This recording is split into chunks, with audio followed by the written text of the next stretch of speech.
So this week I'm heading back east to visit family, and I'm driving all the way across Montana. As you can see, I'm no longer in northwest Montana. I'm over in Fort Peck right now. But on this video, I'm going to show you all the little towns along the way so you can see exactly what the whole east side of Montana looks like. So if you ever do decide to drive all the way across Montana, you might want to plan on a long day. It took me about 10 hours, and I got in the car and drove out of the driveway at 5 to 6 in the morning. And now that we're in the fall, it's still dark at that hour. So you definitely need to keep your eyes peeled for animals. But let's take a look at the map and see what we're in for. As you can see on the map, it's telling us that it's going to be just under 10 hours and that it's a distance of 606 miles. And the way I went this time is a little bit different because I went from Glasgow, I went down to Fort Peck and then over to Circle that way. Normally I stay on Highway 2 to Wolf Point and then head down to Circle. So let's show you the first town we're going to hit. So about 15 minutes down the road is the town of Columbia Falls, which you guys have seen. I've done plenty of videos on, but you can tell it's still dark here, so we're not going to spend too much time looking around the town of Columbia Falls. But as we continue east, we're going to head into the canyon and onward towards West Glacier. As you can see, it's still dark as we roll into West Glacier, and I was kind of surprised. Usually at this hour, there's a bunch of cars lined up trying to get up to Logan Pass so they can find parking, because the parking up there usually fills up pretty early in the morning.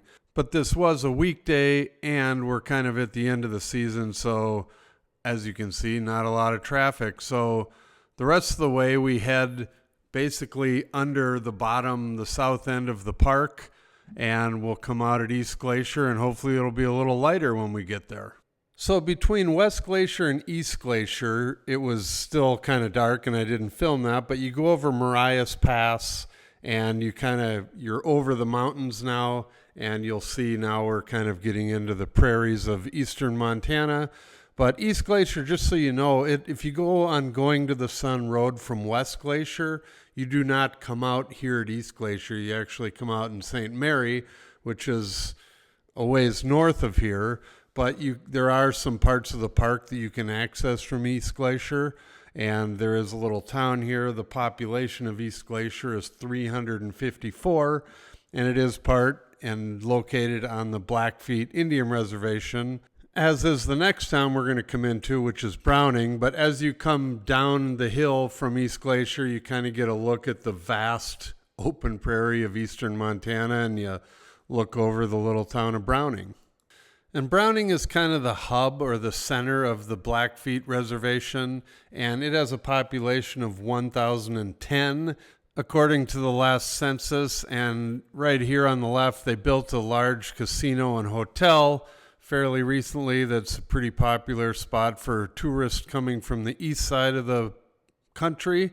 And they have a high school here, and they also have a little community college here, but they have all the stores and everything you kind of need if you're coming into town from the east side of Montana. So another common theme you're going to start seeing now all the way across this part of Montana, all these little communities are based on agriculture and ranching, and you'll see these big grain elevators. And we also have the railroad that runs right along the highway here, and so it services all these little towns. You can take the Amtrak, but these grain elevators will be operating during the harvest, and then you got the trains coming in and loading up with the grain, and that's what drives this whole part of Montana. So the next little town we're going to go through is called Cutbank, Montana, and it has a population of 3,035, and this town started in 1891 when they ran the railroad through here, and so there is still a railroad station here. And you can see the old kind of historic downtown area. And it is a very small town, but it's totally based on the agriculture and the railroad around here. So not growing too much, but the house prices around here are also pretty cheap. compared to the west side of the state. So right now there's 25 homes on the market, and they range in price from $88,000 all the way up to $490,000, but most of the homes are listed in between $170,000 and $250,000. Way cheaper than the west side of Montana. And as we talked about earlier, when you drive along this route, you run into tons of trains. The tracks are right along the highway, and like I said, the railroad basically supports the economy up here, and it actually allows people to travel around much easier if they want to take the Amtrak back and forth between towns or all the way to Minneapolis and beyond. And I can tell you from personal experience, it's a lot safer to take the train during the winter because it can get brutal out here. As you can see, not a lot of trees, not a lot of things to stop the snow, and it can just get ugly with whiteout blizzards and very icy roads. So the train is the way to go if you're up here in the winter. And that brings us to the next little town of Shelby, and the bridge we went under just a minute ago is Interstate 15, which obviously goes all the way down to the Mexican border. So it's one of the main thoroughfares through Montana, but we're going to continue on Highway 2 and go through the town of Shelby, which currently has a population of 3,246 people, and it has a very similar downtown area to Cutbank. It's very old, based on railroad and agriculture, but it's kind of cool to go back and, go back in history a little bit and check out these old little downtown areas up here in northern Montana. One of the interesting things about Shelby is you'll have to look it up, but back in 1923, it hosted the World Heavyweight Boxing Championship right here in Shelby, Montana. And for real estate here in Shelby, it's kind of the same as Cutbank, and it'll be a common theme. But there's 5 homes for sale right now, and they range in price from $185,000 up to $337,000. And I said we were out of the mountains earlier, but if you look north of Shelby as you drive down Highway 2, you'll notice you have Mount Brown and the Sweetgrass Hills, but they're just kind of out there in the middle of nowhere by themselves, and we're basically out of the Rocky Mountains at this point. And once you get past Shelby, you really get into a very wide open, very few trees, if you can see any trees. And this is the part of the state I always joke about, that you can watch your dog run away for 3 days because there is nothing out here. And this is where you can get in a lot of trouble in the winter because there is nothing out here and there's nothing to slow the wind down if it's snowing. So the next little town we run into is called Chester, Montana, and it has a population of 852 people, and again, very agricultural based, as you can see by the grain elevators everywhere. The whole town is there to service the ranchers and farmers that live around the area.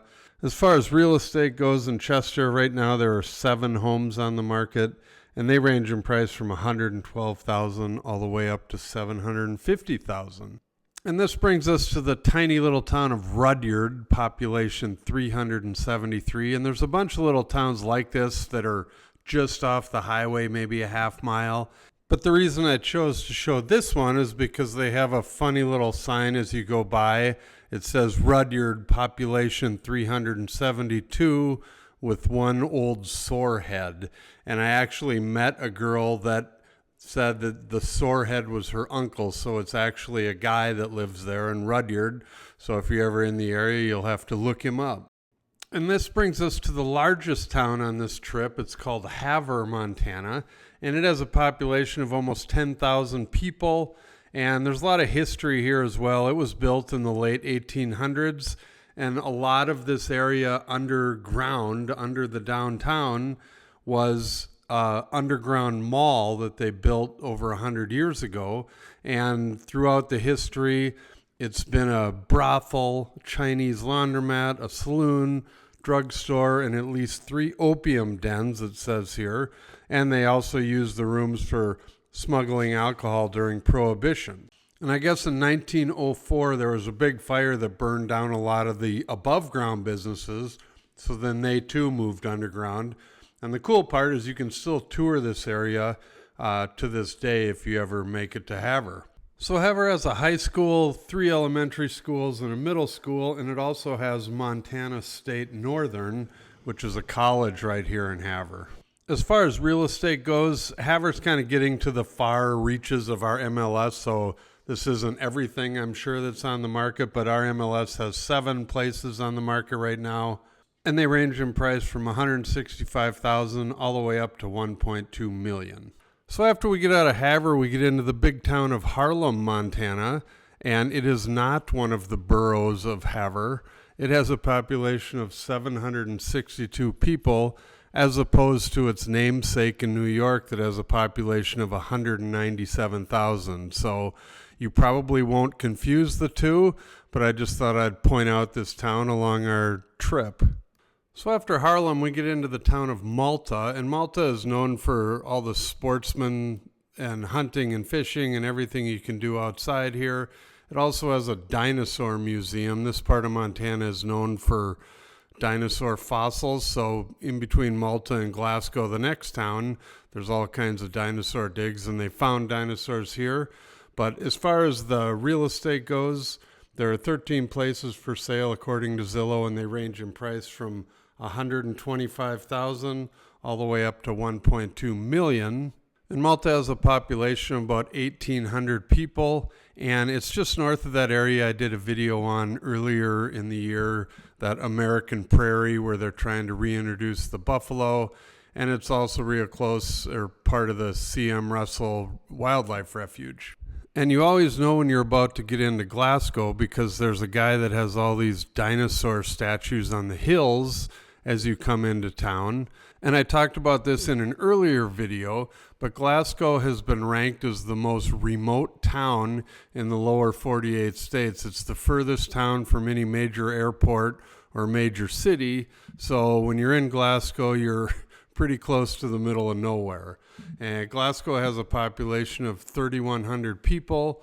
And as far as the real estate goes around Glasgow, it has 14 places for sale right now, and they range in price from $29,000 for a condo in town all the way up to $1.7 million for a place outside of town on some acreage. But Glasgow is very close to the town of Fort Peck, which we will look at next. So when you come into Fort Peck, the first thing you see is the old theater, and it's about 80 years old, and it's been restored, and they have plays here every summer from Memorial Day through Labor Day, and they get actors from all over the country, and it's quite a good place to see a show. But the little town itself has got a population of 237, and it's a really cool town if you're into fishing, because this is the home of the Fort Peck Dam. So you have the Missouri River on one side of town and then Fort Peck Lake on the other side of town. And Fort Peck Lake is huge. It's 134 miles long and it's 220 feet deep in its deepest spot. So on the south side of town, they have this giant berm, which is actually the dam, which is what we're driving over the top of right here. So you got Fort Peck Lake off to your right, and then the Missouri River off to your left, and then those are the electrical, that's where they generate the electricity down there, those two big towers. So then you come to the spillway for the dam, and obviously this time of year there's not much going through it, but when you're out here and you just look at Fort Peck Lake, it's just awesome, huge, and this little town would be, like I said, a great place to live if you're into fishing, and you're 15 miles up the road to Glasgow if you want a little bit bigger of a town. And as we continue southeast towards the next little town of Circle, Montana, you start getting into these areas. It's kind of like the Badlands, and there's a lot of dinosaur digging out in this part of the state, and you just kind of get the feeling of the Old West out here, and just this Badland looking area that continues all the way through this part of Montana. So now we get into the little town of Circle, Montana, which has a population of 584, and this is definitely just a little ranching, farming community out in the middle of nowhere. And we're coming in on Highway 200, and if you turned around and went back to the west, it takes you through the most desolate part of Montana, and you eventually hit little towns like Jordan and Lewistown, and then eventually Great Falls way over to the west from here. But right now in Circle, For real estate, according to Zillow, there's 12 houses available for sale, and they range in price from $169,000 up to $7 million for a 8,000 acre ranch that's located outside of town here. So we've made it to the final town on this trip. It's called Glendive, Montana, and it is kind of split in half by the Yellowstone River. It is also located on Interstate 94, and it's kind of Badlands area around here. There's a lot of dinosaur digging and fossils. There's actually a big museum for the dinosaur bones here in town. And Glendive has a population of 4,811 people. And as you drive around town, there's a big hospital here, and the high school even has their football stadium, has artificial turf, which for me is kind of weird. We never had that when I was playing. But as far as real estate goes in Glendive, according to Zillow, there are 35 houses for sale right now, and they range in price from $45,000 all the way up to $998,000. So if you're ever heading on Interstate 94 east or west, I guess, and you stop into Glendive, it's a nice little town, and it's great if you're a sportsman and you enjoy the outdoors, hunting, fishing. It has all of that around you and plenty of wide open spaces to enjoy. So finally, after driving 10 hours, driving past 2 coyotes, 4 antelope, and 1 million cows, we made it to North Dakota. Thank you for watching our video. Please call, text, or email for more information. And don't forget to watch our other videos about Montana.